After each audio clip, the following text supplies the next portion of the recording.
برایان عزیز هندی ایدا قربان سر مده به ین مذهب شافعیه و پرسیکنه ما مذهب مده فرض ام قربان بدین هان سنت کشبو خود بیجا سیدا با پیرکال من امر خدا بازک دایا مونا نه حوجه هدیه شرجه بکن و که دیگه با پیرکال گم دایا جنا بیجم با پیر میشی امی بیجی باشه اما اداره بای میشی امی بیجی دکار رد چگه خود بیجی با پیرکال گم خودش راضی با پیرکال گه تا هستی وی رضی چون بلا خو جوکه تشارجب که امکان تهانت زنگینی پرته هایی سیدا معیدا قربان سنت هم فرضه هان سیدا ام بدین هان ند برای عزیز بدن پیغمبر علیه الصلاه و السلام بیشتن سرم فرضه از قربان دست قربان شرجه بکن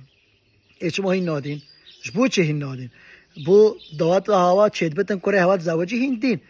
خانیا هین چید کین عربا هین کرین سرات گه عیدا قربانه به سیدا پرا نینتن سیدا نینت ما هم چه بکین برای عزیز شرجه بگم بلا 3 اکوش درجی بتن تمام مثلا 3 کیلو هات 10 کیلوش خورا روکه 10 کیلو بده فقیر و 10 کیلوش بده جیران خو زنگین فقیر فرق ناکتن یا ترکی هینوی خوینه برجینین هینشوی خیره محروم نبین یا صبحی یا تازه او تحمیش کش مولا خو درخی اگر امکانه تهابتن اگر ته نه دینداری اگر ته نه فقیری ته دیندار بی ما دعوت تنها کریا سیدا از قربان دین بکم مثلا از پرا دین کم قربان شرجه کم پشتی و حتی مدین خوادوی چید به بله چید بتن برای عزیز هیچ سخنتینی نتن مونت دیسوی دینی دی یا ترکی هینج و خیره محروم نبی برای عزیز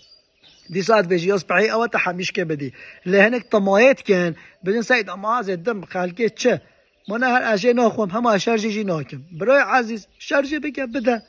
خوش و خیره محروم نکن ما چون گفت شافعی تنادی